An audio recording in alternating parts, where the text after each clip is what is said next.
Hey, welcome back. It's Dr. Tabby Cat. Today we are going to go over some prophetic symbols and meanings for words and symbols from the Bible of things you may see in your dreams or driving or on signs or just throughout your day to look out for if you keep seeing things over and over again, because they do all have meanings.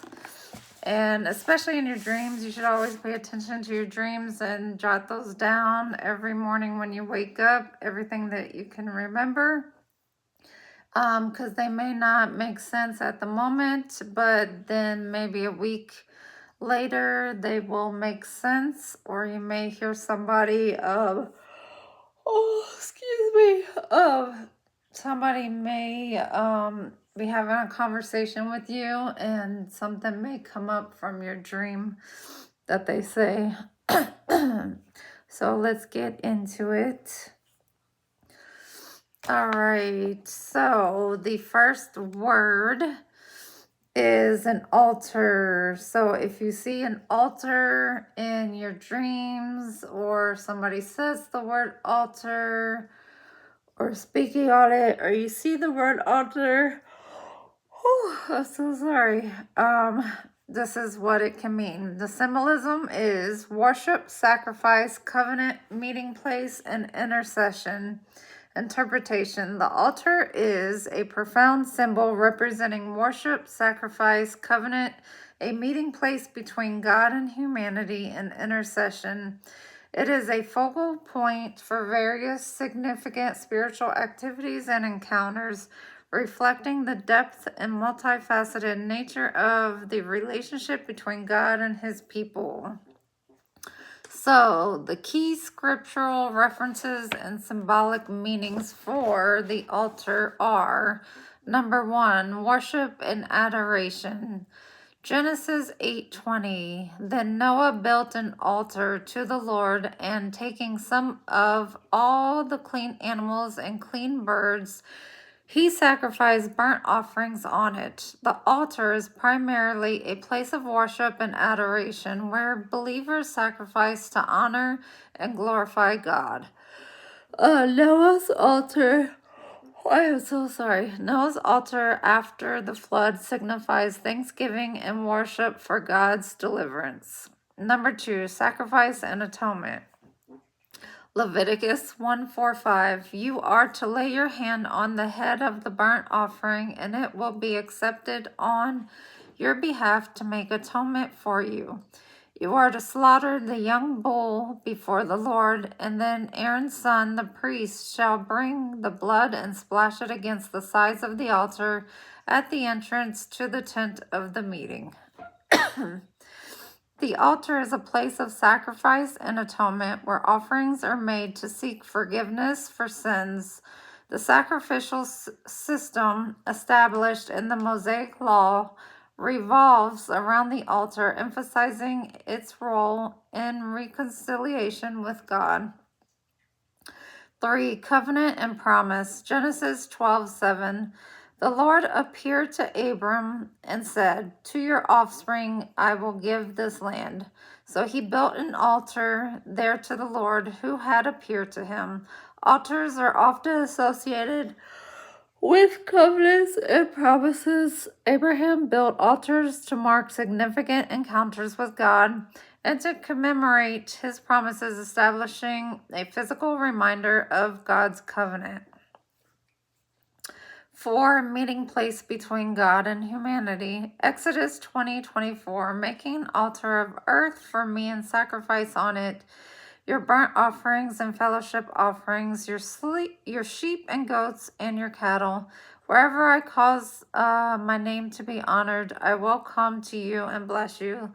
The altar is a meeting place between God and humanity where divine presence and blessings are experienced.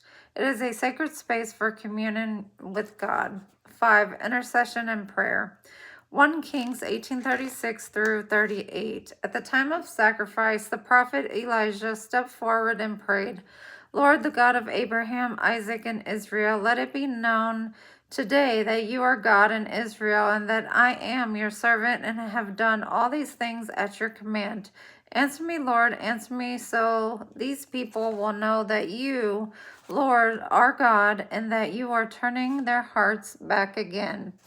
Then the fire of the Lord fell and burned up the sacrifice, the wood, the stones, and the soil, and also licked up the water in the trench. The altar is a place of intercession and prayer.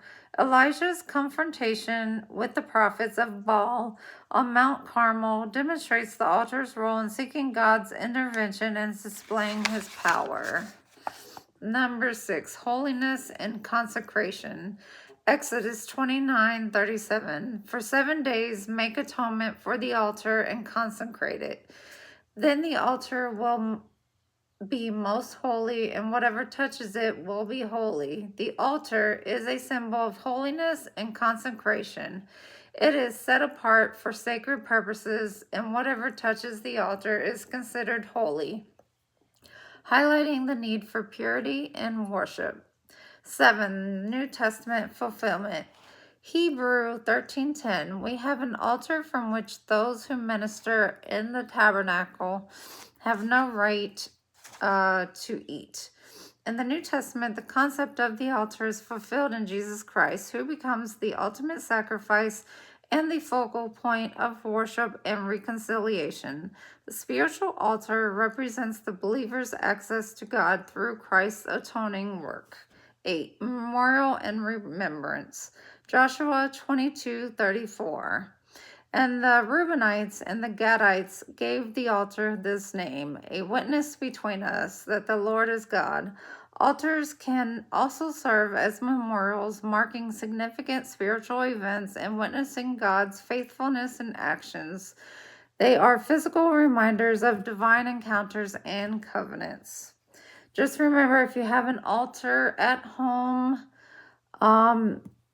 don't put different altars all together on one, because there are certain deities that don't like to go together. So make sure they're separate.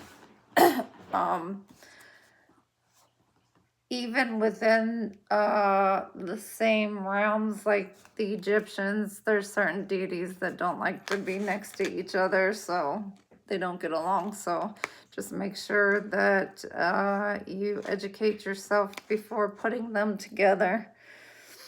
And then always make sure your altar is cleansed properly. Make sure if you're having a meal that you put a food offering out when you're eating.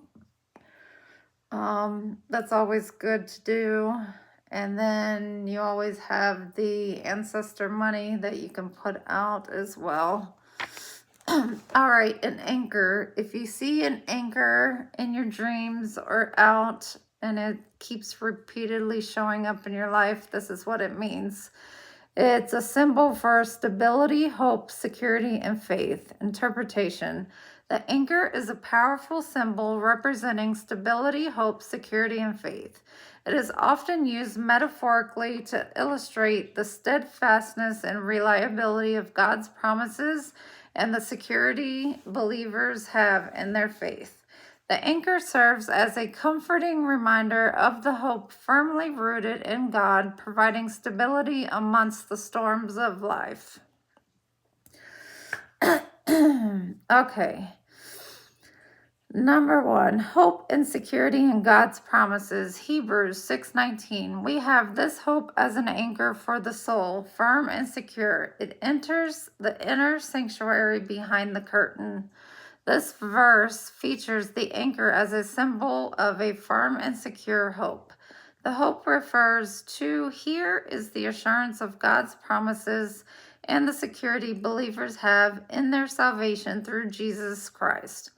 The anchor represents the steadfastness of this hope, which is unshakable and trustworthy. 2, stability and steadfastness. Acts 27:29. Fearing that we would be dashed against the rocks, they dropped 4 anchors from the stern and prayed for daylight. In this context of a literal storm, the dropping of the anchor symbolizes the need for stability and steadfastness during tumultuous times. Metaphorically, it suggests that believers can rely on their faith and God's promises to provide stability and security when facing life's challenges. 3. Faith and trust in God's faithfulness.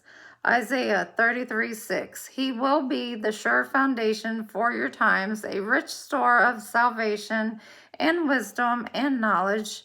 The fear of the Lord is the key to the treasure. Although the term anchor is not used directly in this verse, the concept of a sure foundation parallels the symbolic meaning of an anchor. It represents believers' faith and trust in God's unwavering faithfulness and the stability He provides. 4. Connection and firm grounding. Colossians 1:23. If you continue in your faith, established and firm, and do not move from the hope held out in the gospel. This is the gospel that you heard and that has been proclaimed to every creature under heaven, and of which I, Paul, have become a servant. The idea of being established and firm echoes the imagery of an anchor, providing a firm grounding in the hope of truth and gospel. This grounding is essential for spiritual stability and perseverance. 5. Eternal security in Christ. Ephesians 4:14. Then we will no longer be infants tossed back and forth by the waves and blown here and there by every wind of teaching and by the cunning and craftiness of people in their deceitful scheming. The anchor metaphor here can be understood by the security and maturity believers find in Christ, which prevents them from being swayed by false teachings and unstable doctrines. It signifies the firm foundation and security found in Christ's eternal truth. All right, angels. If you see an angel or the word angel in your dreams or out and about or in a conversation, here's the symbolism of it. Messengers of God, divine protection and guidance and judgment. Interpretation. Angels are significant supernatural beings who serve as messengers of God, carrying out His will and purposes. They symbolize divine protection, guidance, and sometimes judgment. Their appearances and actions often convey profound spiritual truths and the direct intervention of God in human affairs. 1. Messengers of God. In the 6th month of Elizabeth's pregnancy, God sent the angel Gabriel to Nazareth, a town in Galilee, to a virgin pledged to be married to a man named Joseph, a descendant of David. The virgin's name was Mary. The angel went to her and said, "Greetings, you who are highly favored, the Lord is with you." Angels like Gabriel in this passage are often sent to deliver important messages from God. Gabriel's announcement to Mary symbolizes the role of angels as divine messengers who communicate God's plans and purposes to humanity. 2. Divine protection. Psalms 91:11. For He will command His angels concerning you to guard you in all your ways. Angels provide divine protection to God's people.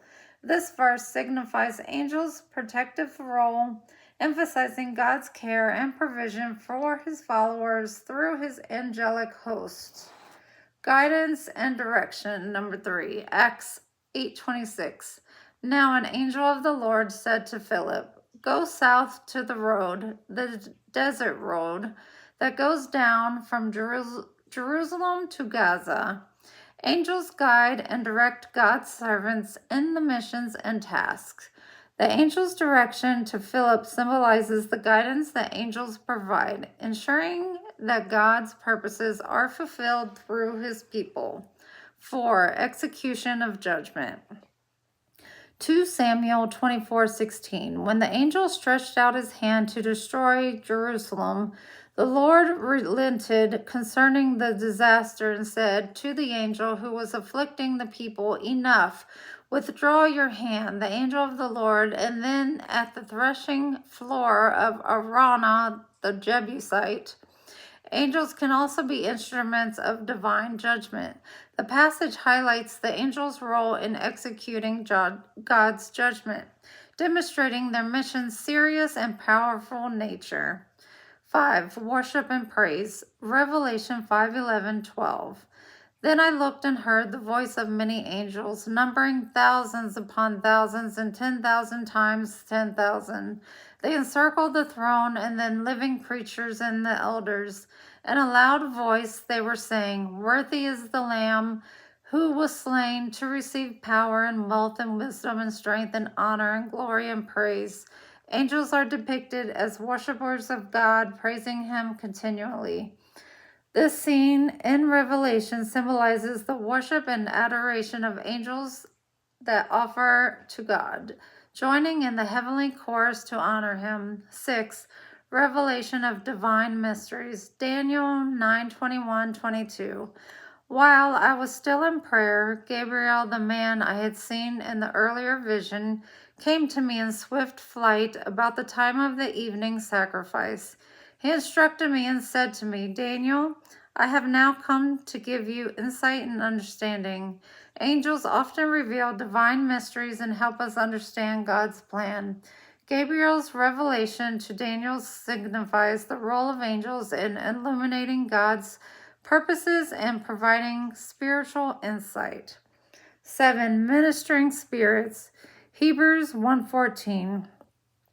Are not all angels ministering spirits sent to serve those who will inherit salvation? Angels are described as ministering spirits who serve and assist believers. This role emphasizes their function in supporting and aiding God's people, reflecting God's care and provision.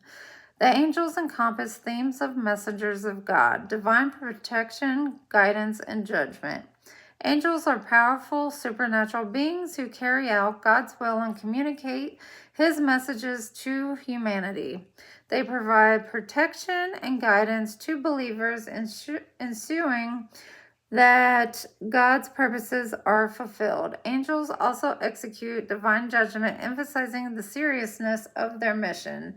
Additionally, angels are worshipers of God, continually praising Him and revealing divine mysteries to His people.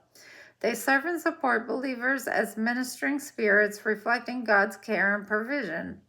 Through the symbolism and actions of angels, the Bible conveys the direct intervention of God in human affairs, His unwavering commitment to His people.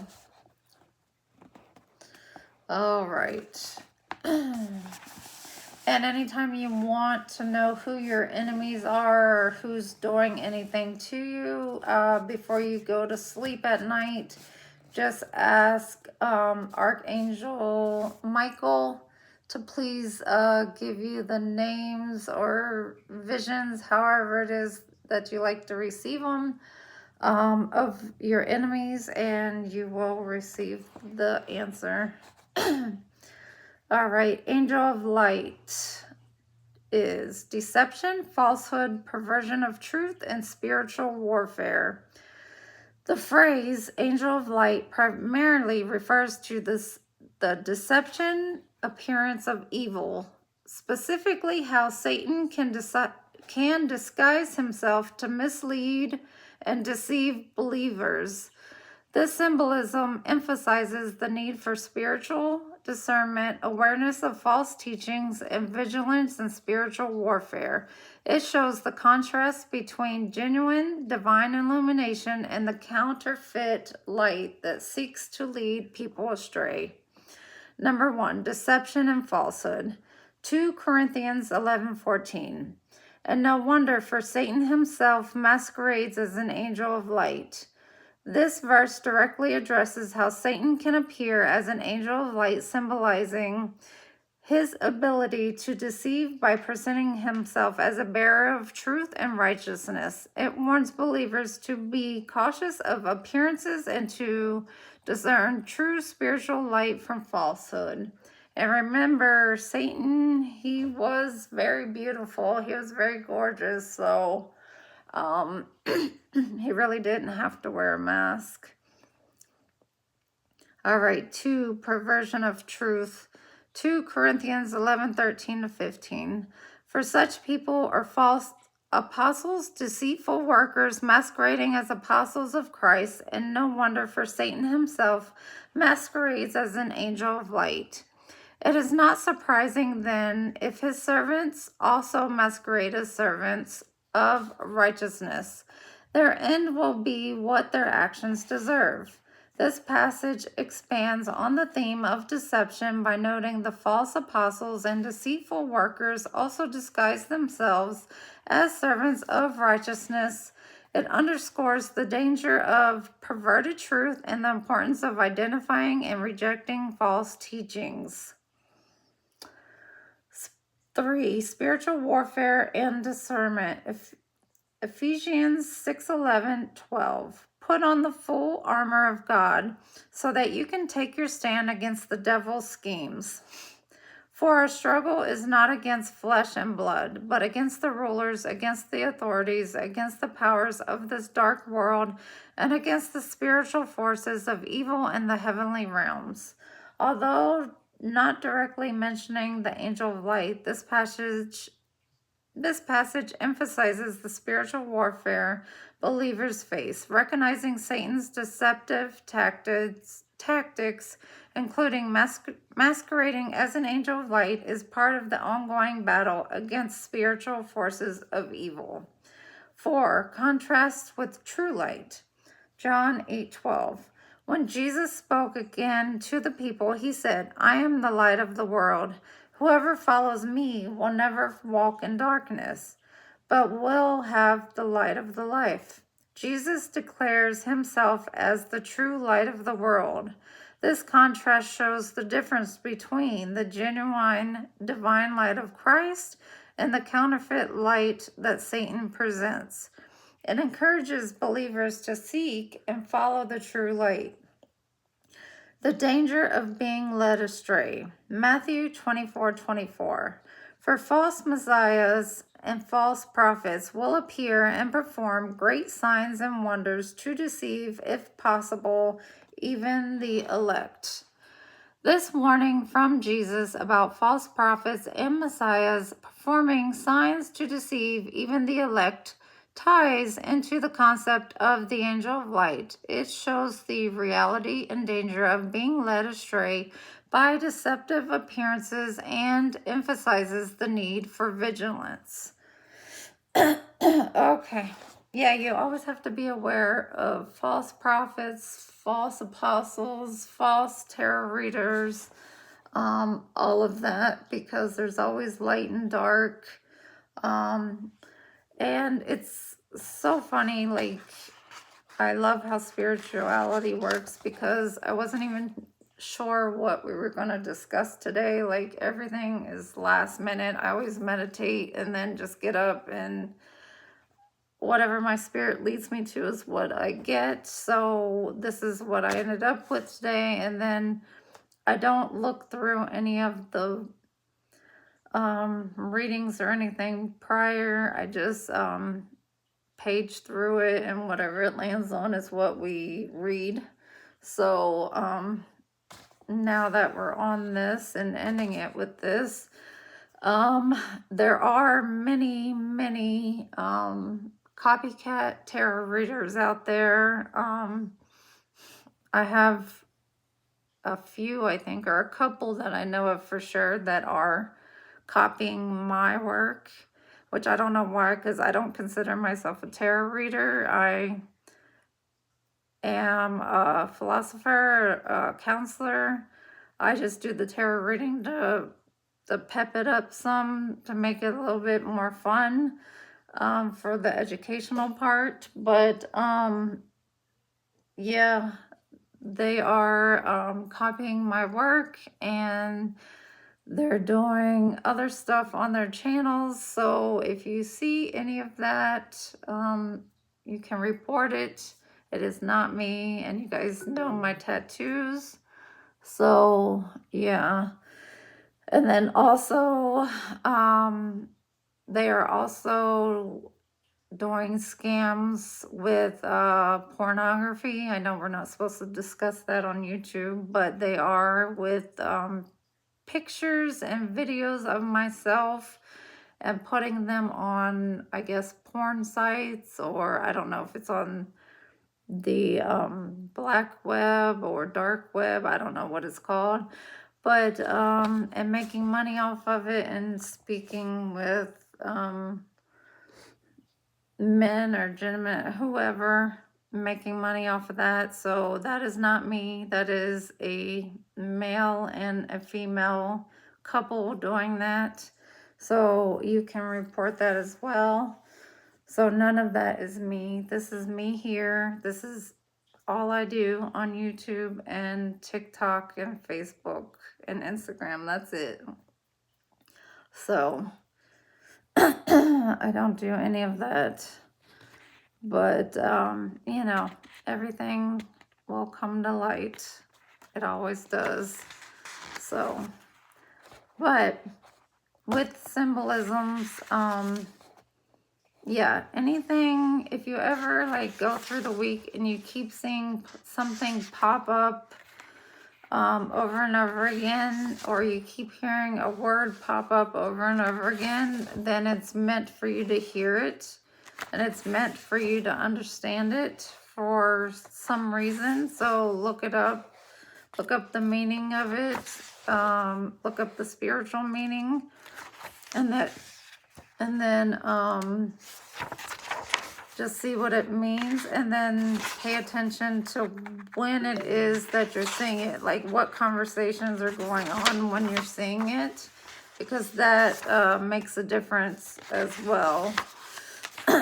So like clouds, the symbolism of clouds is presence, guidance, judgment, glory, revival, and revelation. So they carry a prophetic symbolism representing themes of presence, guidance, judgment, revelation, God's interaction with humanity. So they can mean danger. They can mean that you've been covered with the voice of God.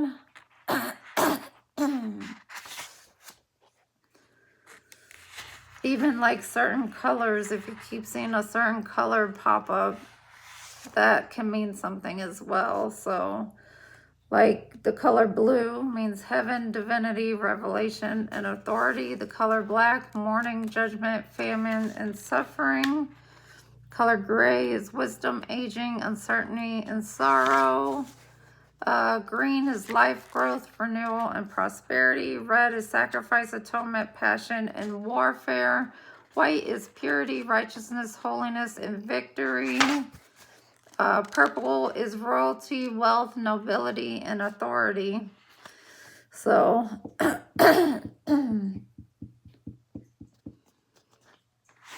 right. And these are just the Bible meanings.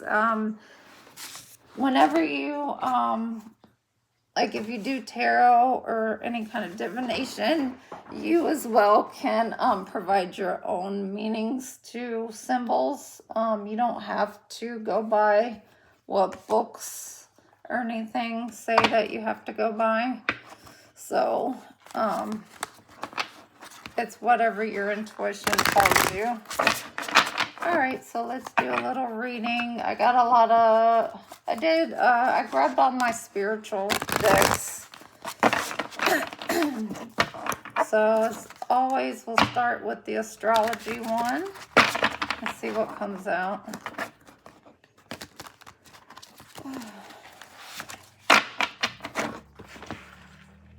All right, we will do, I'll do 4. Give me 4 to start. And then we'll do the reading.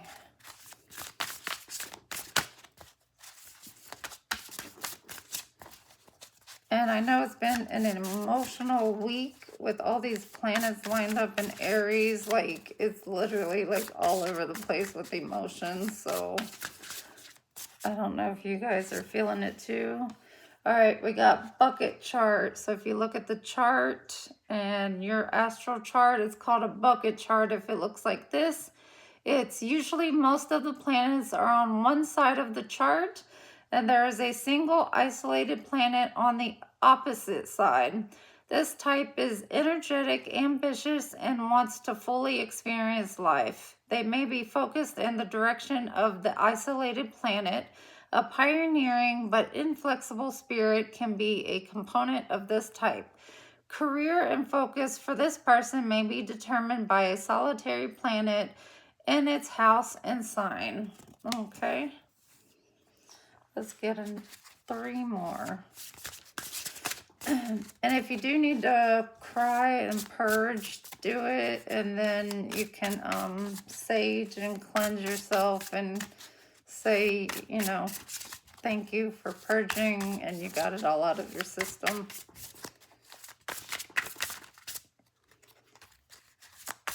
It's better than holding it in.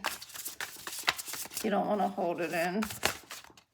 All right, here's another one. Okay, 10th house. All right, house of career, which is Capricorn, the devil, angular house. The keywords are public standing, social status, profession, publicity, goals, public image, reputation, ambition, drive, material attainment, social power, focus, success, position. Look to this house for career and social status. It will show you your goals and ambitions. The 10th house cusp starting point is the MC, medium coli, or the midheaven. All right, so we got bucket chart and 10th house.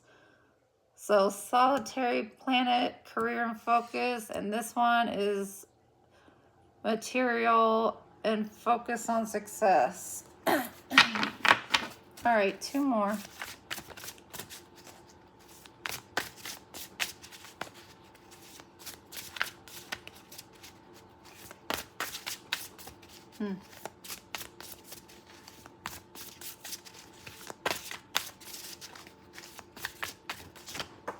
All right, we have angular houses, which are houses 1, 4, 7, and 10, the cardinal signs. Taking action, ambitious, restless, self-motivated, active lifestyle, leaders, self-starters, impatient. The angular houses form the angles in one's chart: the ascendant, the midheaven, the immune coli, and the descendant. The sections are the first to be developed and considered to have the most influence in the chart. These are the houses associated with action and ambition. So we're getting all action and ambition cards today. Okay, let's get one more.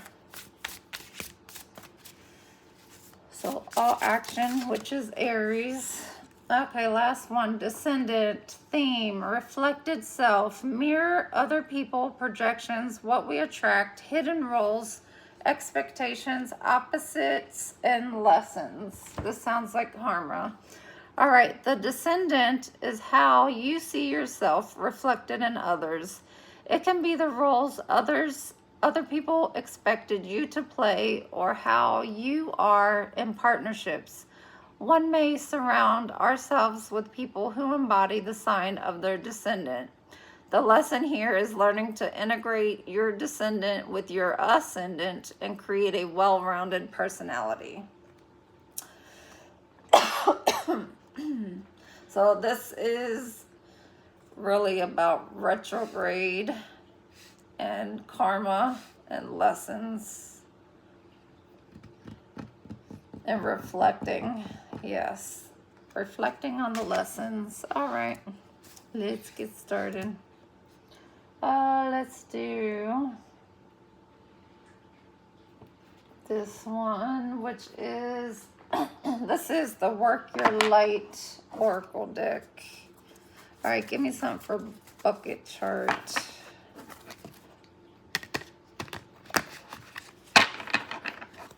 Bucket chart. Give me something for bucket chart.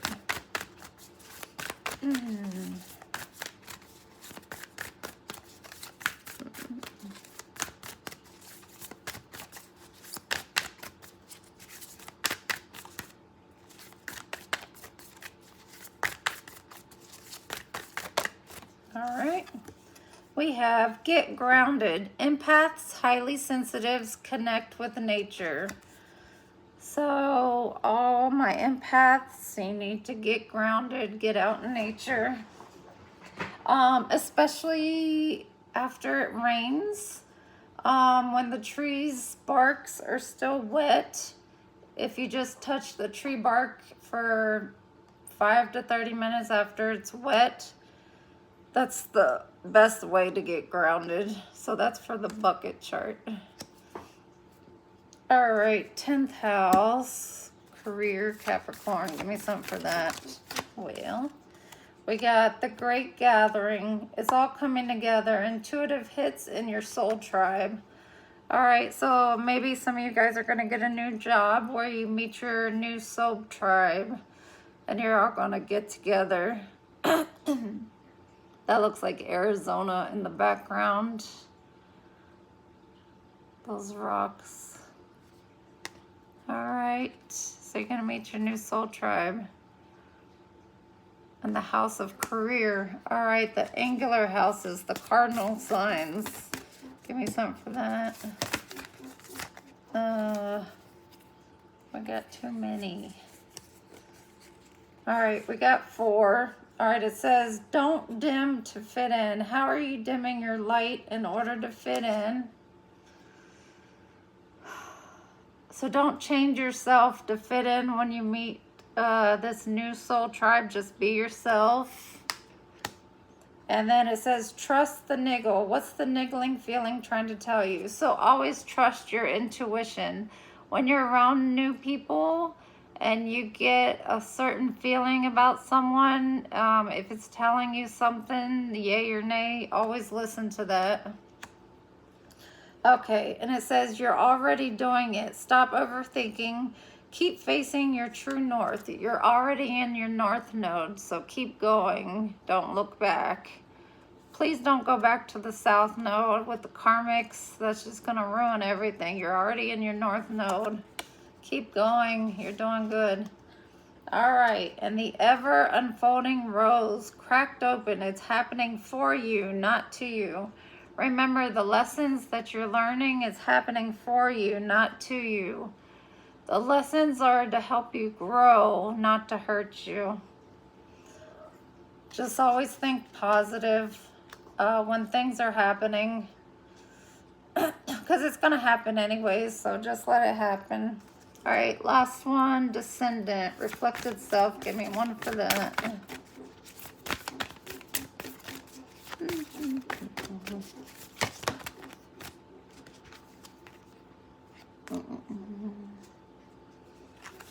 All right, I'm going to take one. All right, Lemuria for reflected self. Creating heaven on earth. It's happening. Lemuria.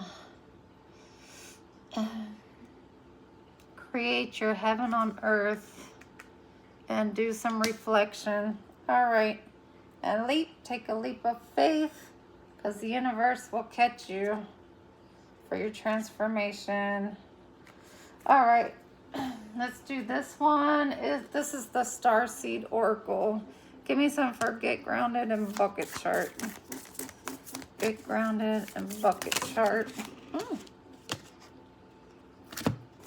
All right, we have all paths lead to home, inner authority, intuition, turn your gaze within. Again, listen to your intuition. If you need answers, go within, meditate, and you will get the answer. That's a labyrinth she's walking on. All right, and then the Great Severing. Mars energy, anger, conflict, softening to love. Mars is always the planet of war. This year is not the year to want to start fights with anyone, because it is the year of karma.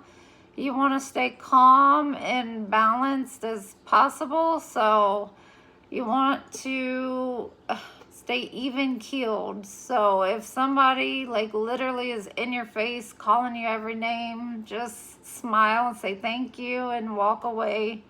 Don't even let it get to you. All right, cracked open, rock bottom, surrender to the alchemy of life. You are an alchemist. You can make whatever you want come to life. You are the alchemist. All right, the great gathering in the 10th house. The great gathering in the 10th house.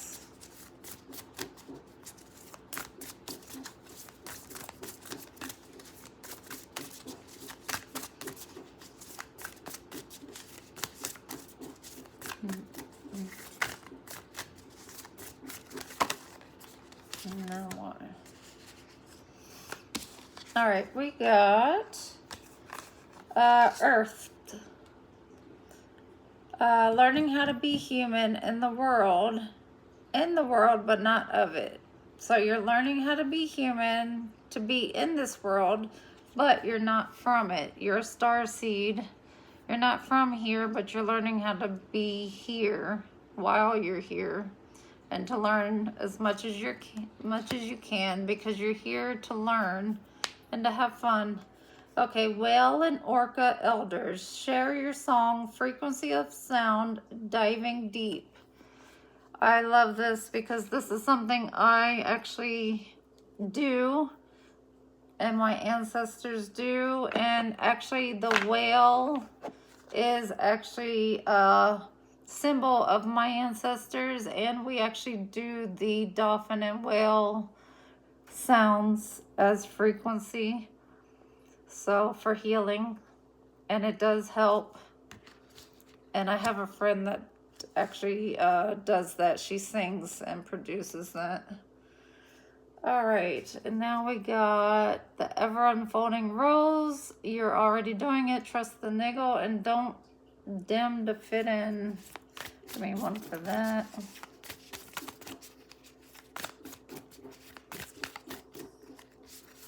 All right, we got fall into my arms. Surrender, holding the opposites extremes of life.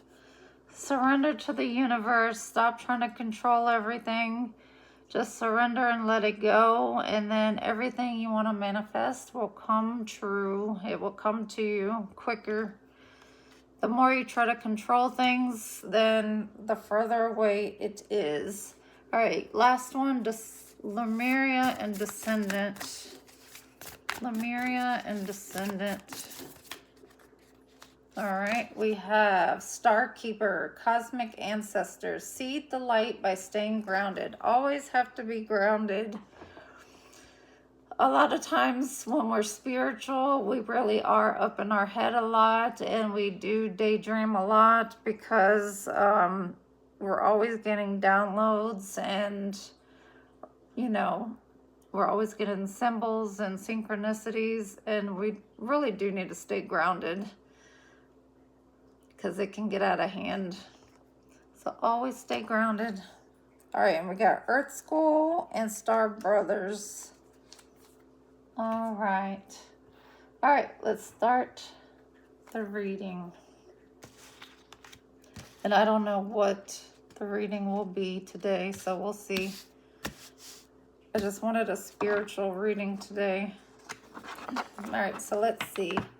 We got the King and Queen of Pentacles on the split. So maybe about a working couple or working period. All right. Holy Spirit, give us a message for today. What message for the twin flame soulmates need to come out today? What spiritual message for the twin flame soulmates need to come out today in their relationships? Please and thank you.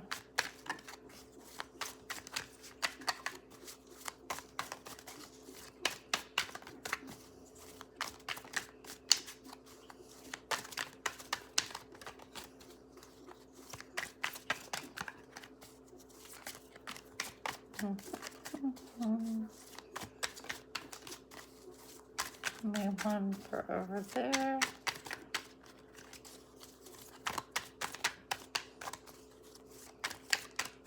Needs to come out for the twin flame soulmate relationship reading.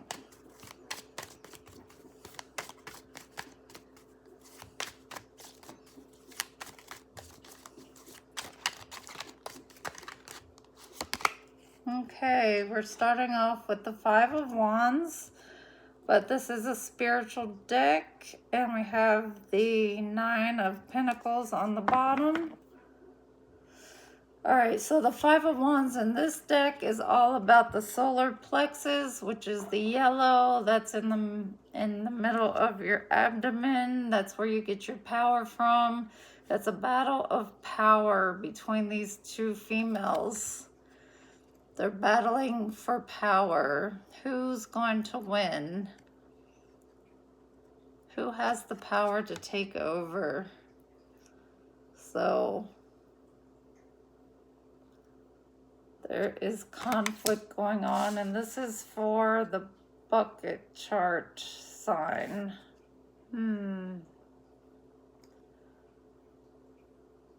Okay, and it says that's an inflexible spirit, a solitary planet.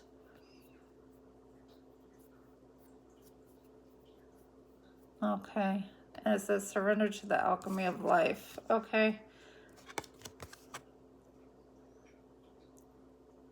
And honestly, to me, this looks like the same person. So they could be battling themselves for their power back spiritually, their solar plexus, because there is a light, if you look right here, from the solar plexus going back and forth. So, and that's your creativity. That's where you get all your creativity power. And there's no blockages. It's open. It's flowing back and forth. And even from their hearts, there's no blockages. There's power coming out of there. So they're wide open for creativity. So I don't think there's conflict. I think they're just revving up to get creative.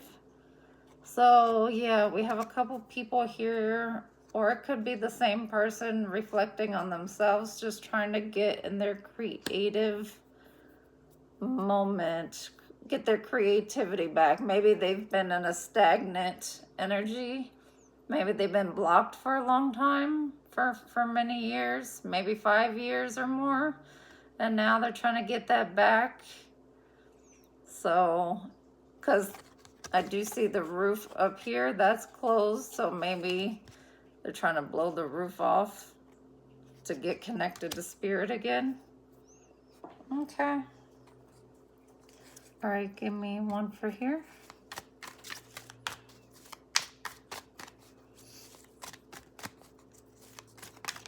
What is that? Tell me more.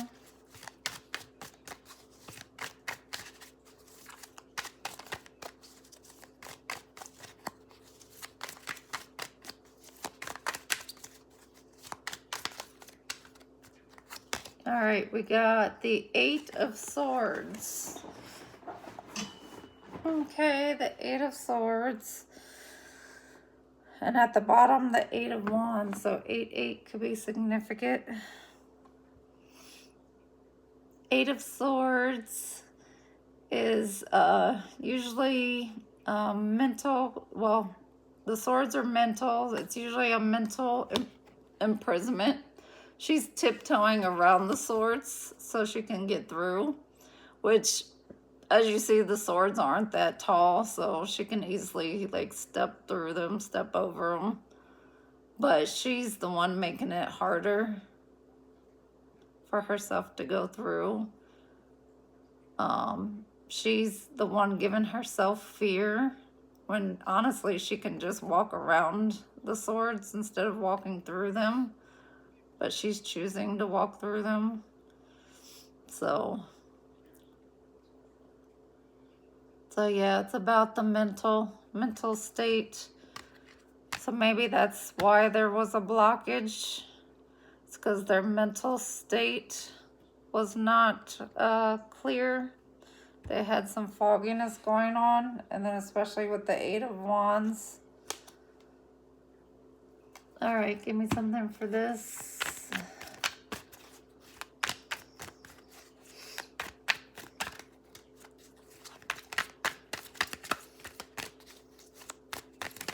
especially with the whale and orca elders. You need to call on your ancestors during your meditations and have them assist you.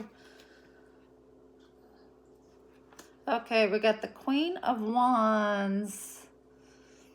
All right, the Queen of Wands. She's fire sign. She always goes after what she wants.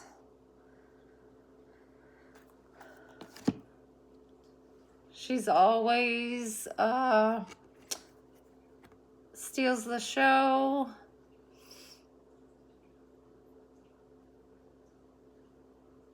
She has no problems going out in the crowd, having fun.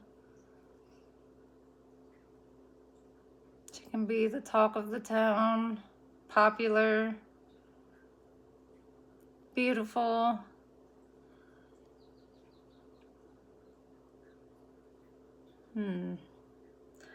All right, we'll see what's going on. So we have somebody trying to get their solar plexus energy back on track. Somebody that was all in their mind. And then the Queen of Wands. All right, let's see what this last one is. Need something for this Star Keeper Lemuria.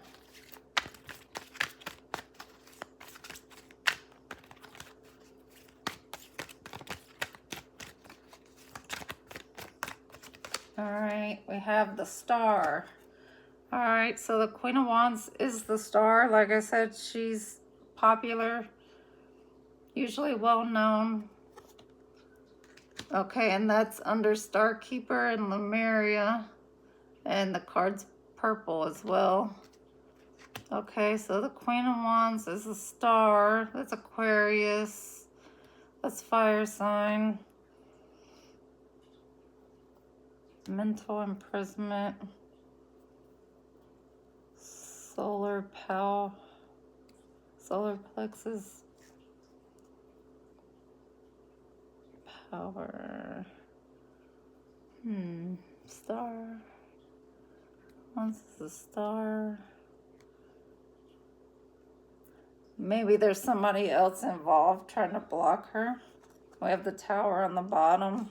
We'll see. All right, what's this? Five of Wands. Clarify the Five of Wands.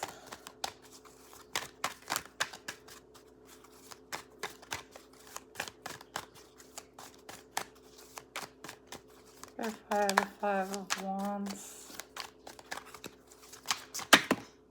Oh. I'm not going to take all these, it's too many, but I want to see what they are. All right, we got the Four of Cups, which is boredom, not happy with the choices in front of you.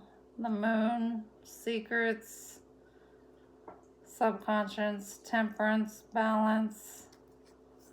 The Magician, tricks. Two of Pentacles, juggling, strength. Three of Cups. And the Devil. And that's for the Five of Wands. All right, let's redo it. Show me this Five of Wands. What's this Five of Wands?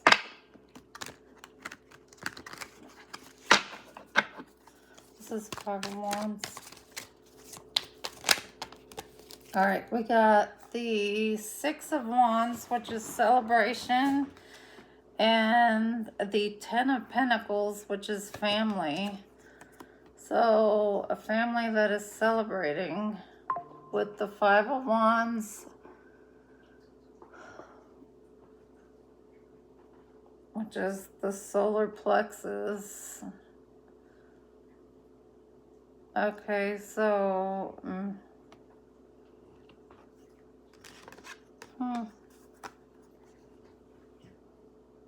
and Four of Pentacles holding back. All right, so a family is celebrating.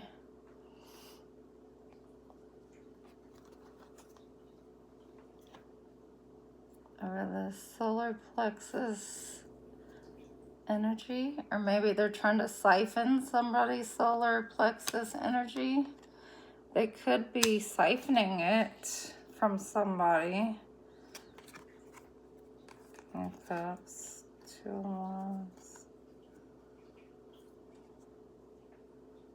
Let's see. What's the 8 of Swords? What's the 8 of Swords?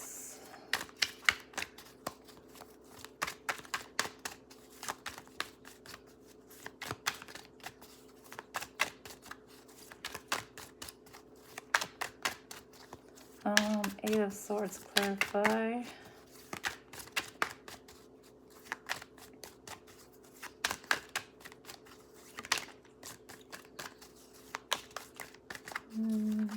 Yeah, because they could be siphoning somebody's solar plexus energy in order to be the star and be popular. Because that's what a lot of these celebrities do. They siphon people's essence because they don't have any of their own. Okay, Wheel of Fortune, yes. Okay, the 8 of Swords. That's why somebody's in a mental prison, because they're changing somebody's fate by siphoning their solar plexus energies so that they can be in a celebration and have a legacy for their family by siphoning somebody's energy. All right. All right. What's the Queen of Wands? What's the Queen of Wands?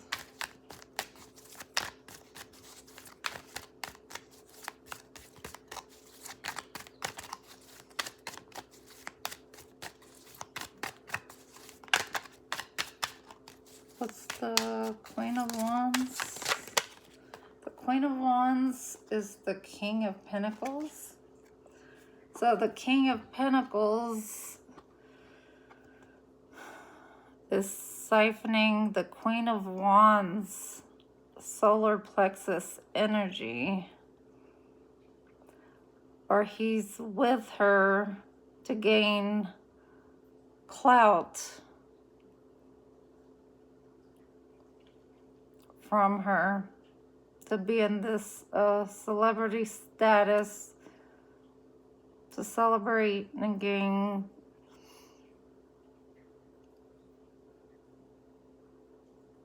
long-term inheritance. Yes, the Chariot.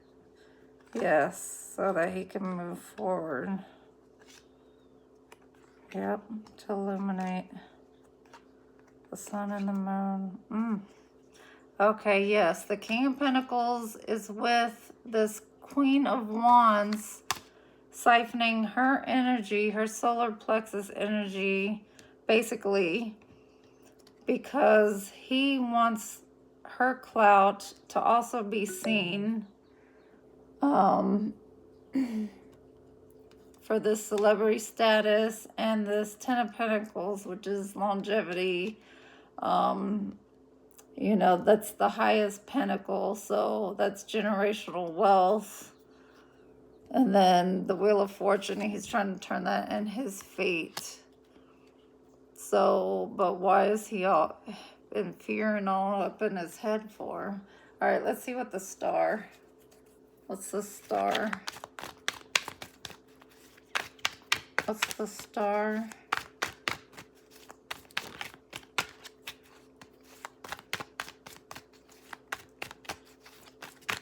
What is the Star?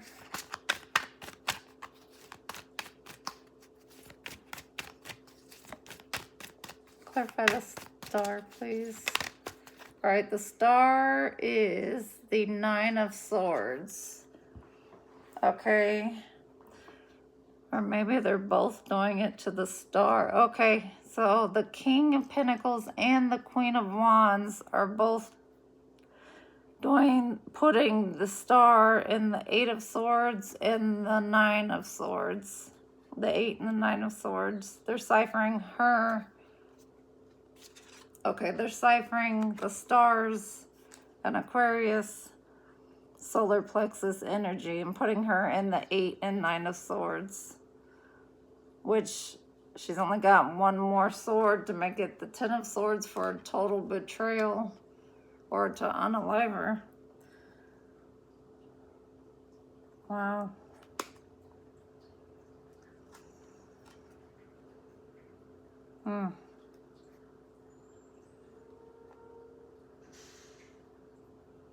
Yeah. Okay.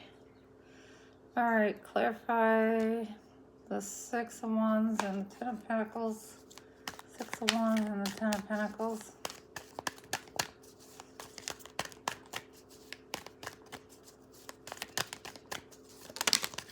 All right, we got the King of Cups here.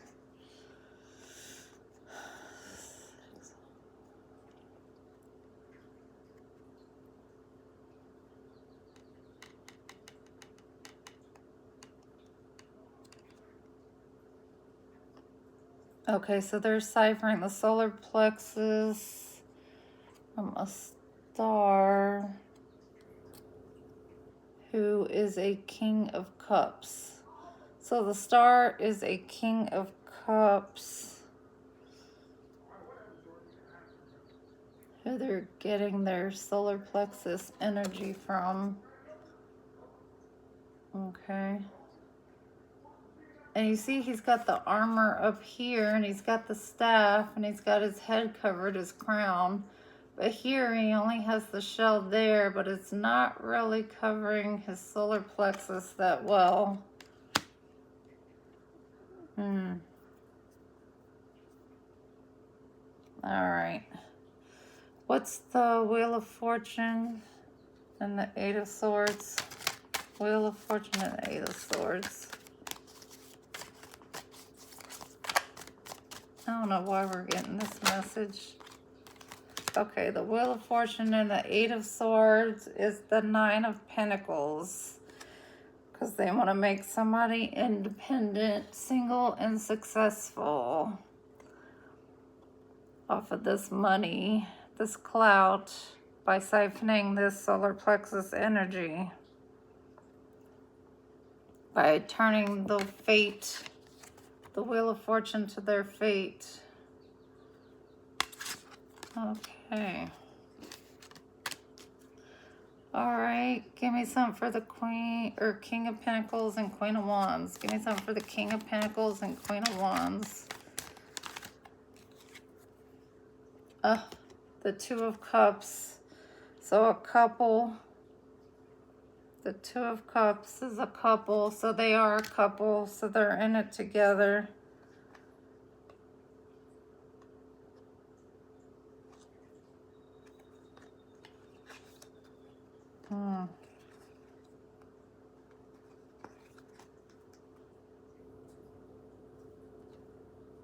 Yeah, they're a couple. All right, give me some for the 9 of Swords and the Star. Give me some for the 9 of Swords and the Star.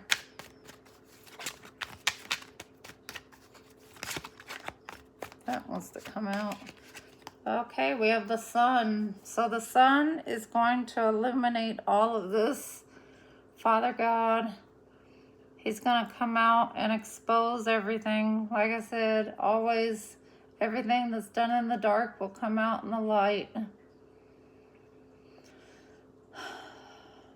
So this King of Cups that's supposed to be the star and supposed to shine and get all the highlights and the clout, but is not, that this King of Pentacles and this Queen of Wands is getting. The Sun's gonna come out and expose everything. Yeah.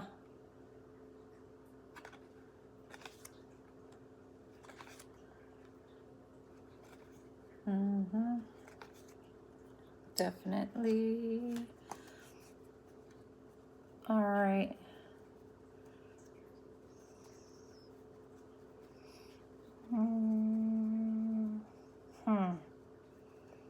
right, give me some more on the King of Cups. Give me some more on the King of Cups. Give me some more on the King of Cups. Oh, we got 3 of them. Okay, the King of Cups, they have him in a war, basically, because they have him in the 7 of Wands trying to defend himself, and they have him in the 9 of Wands being a wounded warrior, and they have him in the Queen of Swords. So he's going to go, he or she's going to go from a King of Cups to the Queen of Swords. The Queen of Swords does not play around. When she puts up her sword and she starts to speak, because the sword is about thoughts and words, she will slice you harshly with her sword, with her words. So when he speaks up about what's going on, it's going to hurt, and all of these secrets are going to come out all over the public, and everybody's going to know about it. So yeah, he's defending himself. He's standing up for what's right. So yeah, so he's going from the King of Cups to the Queen of Swords. All right, give me something on the 9 of Pentacles and the Wheel of Fortune. Give me something on the 9 of Pentacles and the Wheel of Fortune.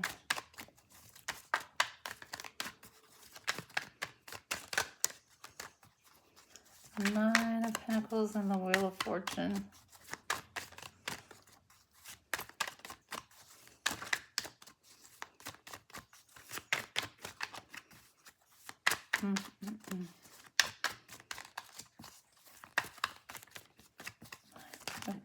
Wheel of Fortune. Okay, we have the Tower.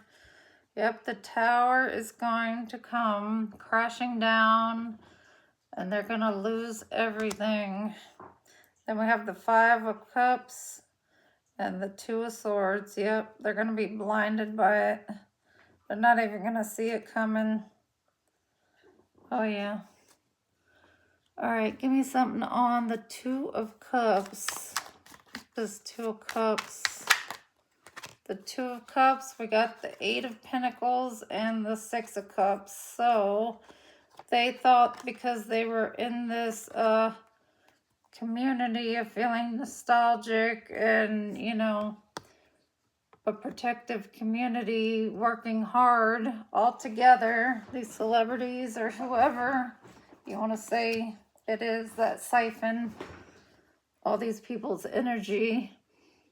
They all hide, you know, behind the smiles and their money and everything else, the flashy things. They thought they were protected, but now it's all going to come out. All their secrets are going to come out, every one of them. All right, give me some on the Sun. The Sun is the 8 of Wands. This King of Cups that's turning into the Queen of Swords is protected with fast communication and fast movement from the Sun. All this is going to happen quickly. Definitely. Yep. It's going to come quickly, especially after the Queen of Swords starts speaking. Yeah. All right. Let me get my other deck. Okay. What's going to be the end result? What's going to be the end result of this situation? What's the final outcome of this situation with the siphoning of the solar plexus energy? What's the end result of this solar plexus energy siphoning situation? What's the end result that's going to happen? What's the final outcome?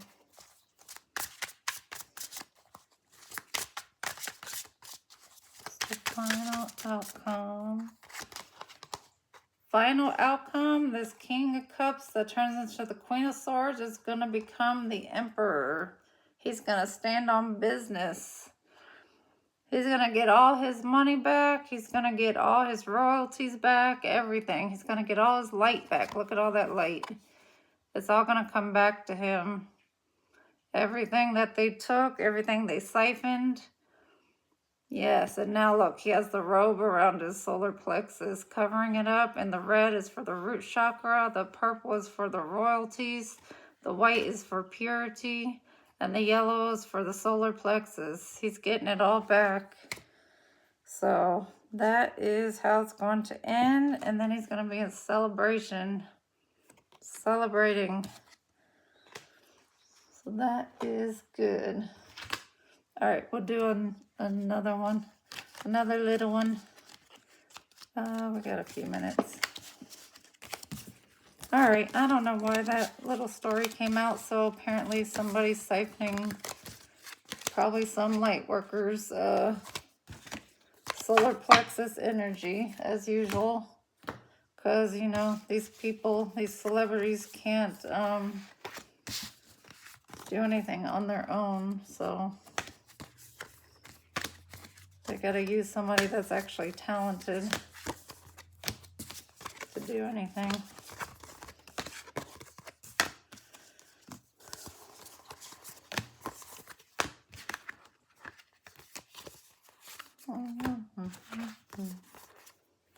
All right. Let's see.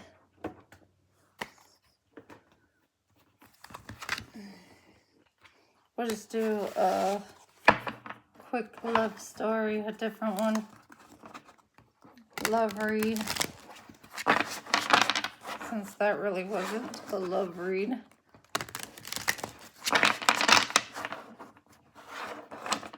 All right. King of Cups, Temperance. All right, give me a twin flame soulmate love story, please. Hopefully a happy one. Ten of Pentacles, Temperance, that's good. Give me a twin flame soulmate love read, please. Nine of Cups. Give me a twin flame soulmate love read, please.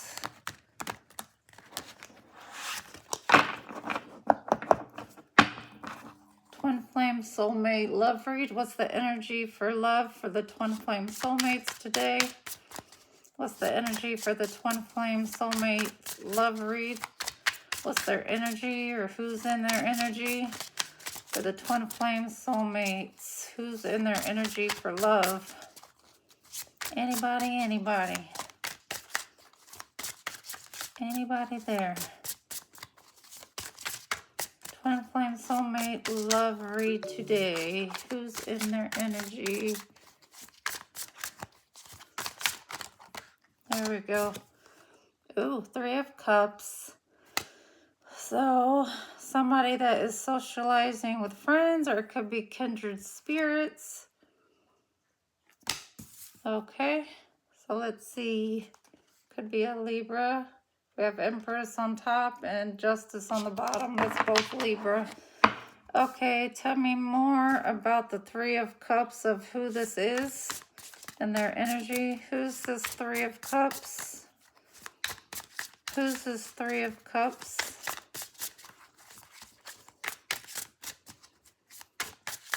Who is this Three of Cups, please?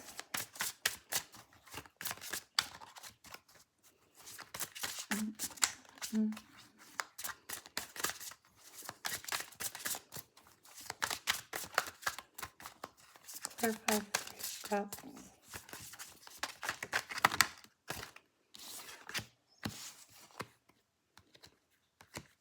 Oh, that's too many.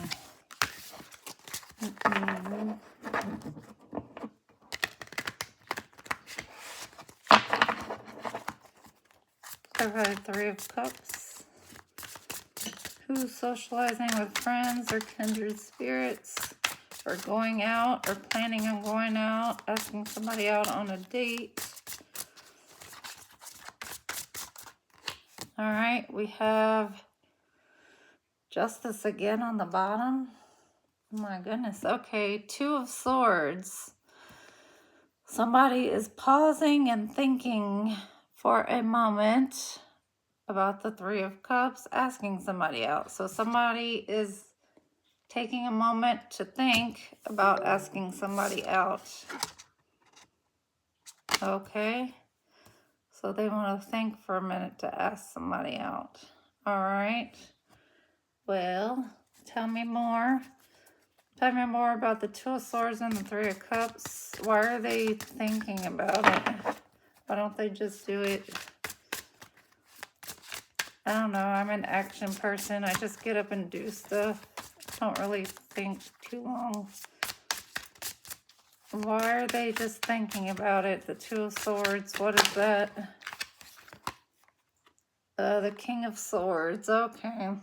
That's why.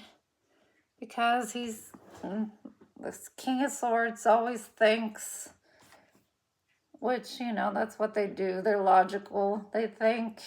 And you see he's got his sword pointing upwards to the divine.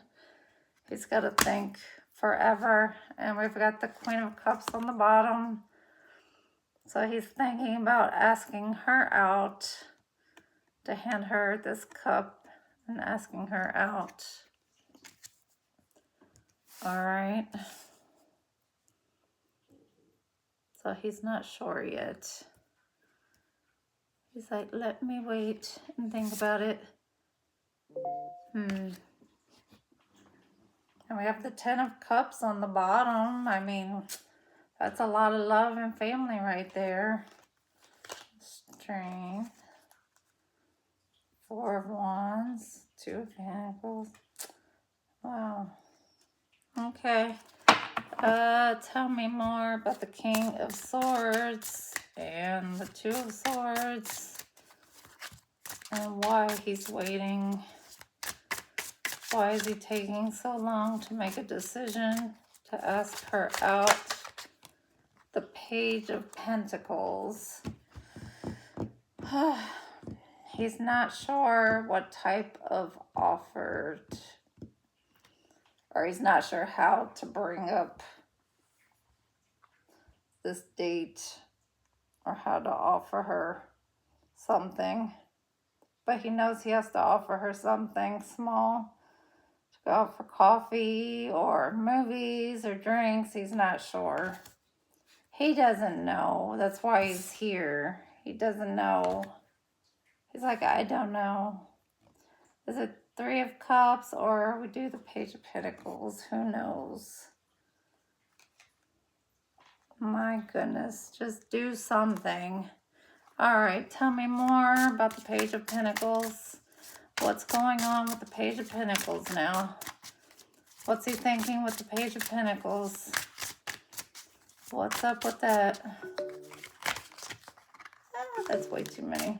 What's up with the Page of Pentacles?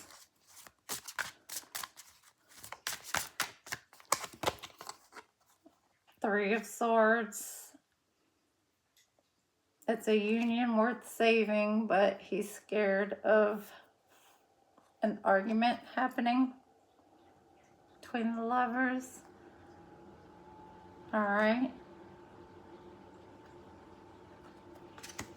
So maybe something happened in the past because, yeah, we got Empress on the bottom, Four of Swords hanging out, and then the Lovers on the bottom with the Hierophant and the Five of Wands, which is arguing. Okay, so the Three of Swords. He wants to offer this and work on this union, but he doesn't want any arguing at all. Okay, Mr. Bossman. What's up with the Three of Swords? Why doesn't he want any arguing? I mean, who wants that? Who wants arguing?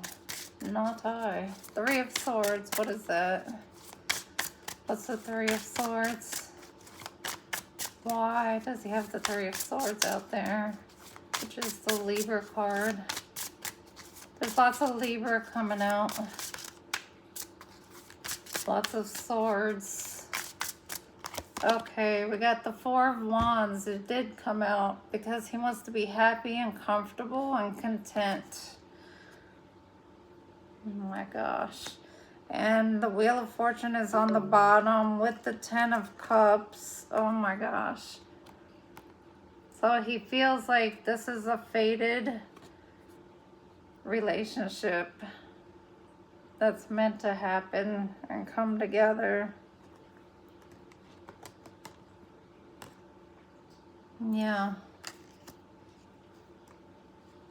But he's also all up in his head over this Cup of Love and over this Two of Cups, offering the Two of Cups to the Queen of Cups. And he knows it's a past life love. And he knows he has to close out a cycle so that this one can begin. And he knows he cannot leave her out in the cold or juggle her, and has to have strength to come in because she's going to have her boundaries put up, or the tower's going to fall, and he needs to come out of the King of Swords energy and to get into this King of Cups energy to go up against this Empress and make some fast actions.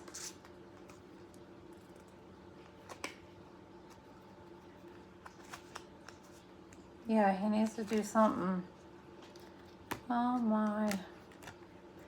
So yeah, he's like overthinking as usual, being in the King of Swords. All mental anguish going on.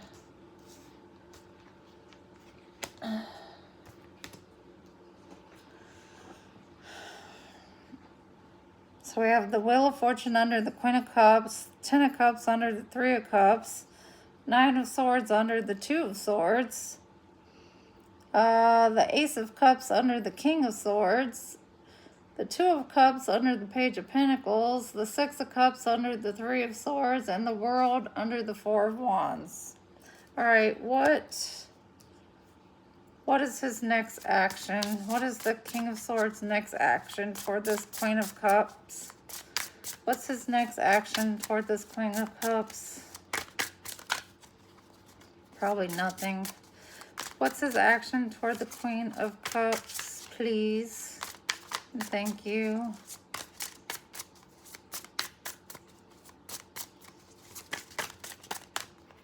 His action is the Seven of Pentacles, small steps. And it says, don't give up. Well, she's going to give up if you keep taking small steps and you're not moving anywhere. Because she's not going to wait forever. Like literally, you're just standing here fooling around in the backyard, not doing anything. Looking like this. Like, really? What are you doing? Wake up. And she's like over here like, I'm turning into a raisin. Like, where is he? I got all dolled up and he's still not here. Like, what the heck? Okay. All right, so he's taking small steps. Give me more on the Seven of Pentacles. What small steps is he taking? Is he actually going to take any action toward her? Give me some more on the Seven of Pentacles, please. Actions toward the Queen of Cups, if any. We got the Page of Cups. Timid love, shy love.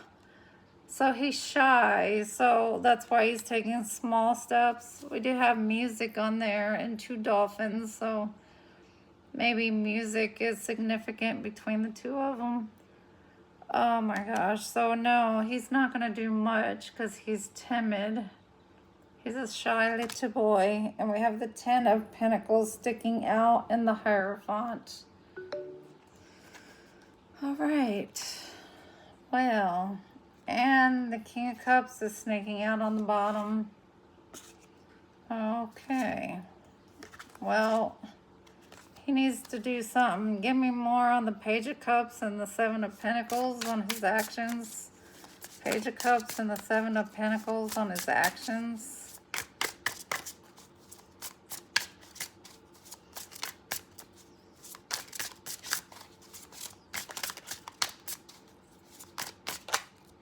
The Chariot. Okay, good. Oh no.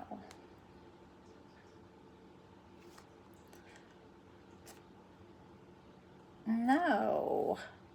Okay, he's given himself self-care instead of chasing love. Oh, he's going the wrong way.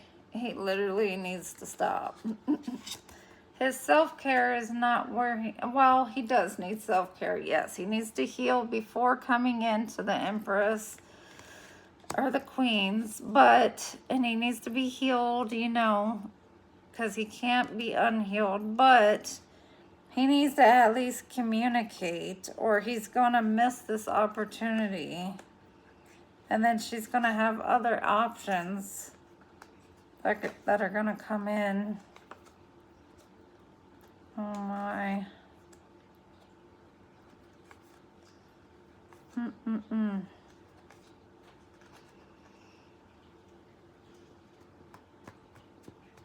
All right, so what is the outcome of this? Or no, let me get the Queen of Cups.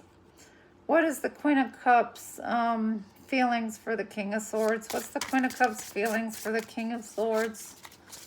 What's the Queen of Cups feelings for the King of Swords?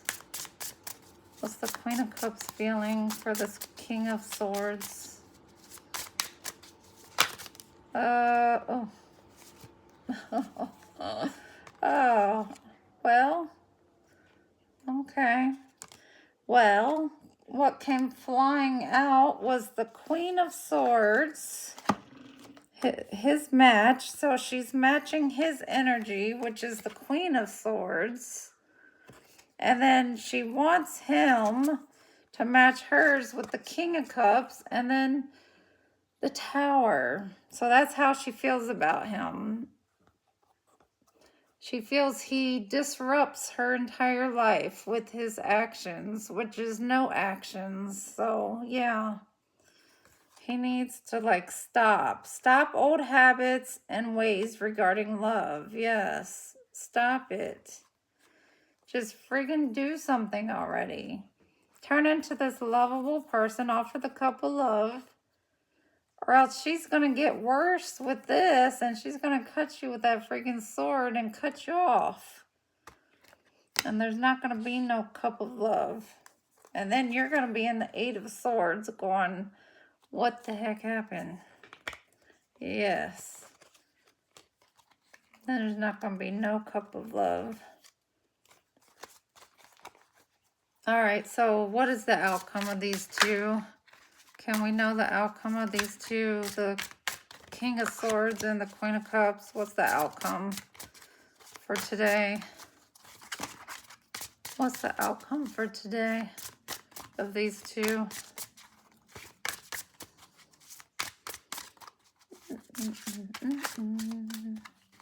What is the outcome for the King of Swords and the Queen of Cups for today? Please and thank you.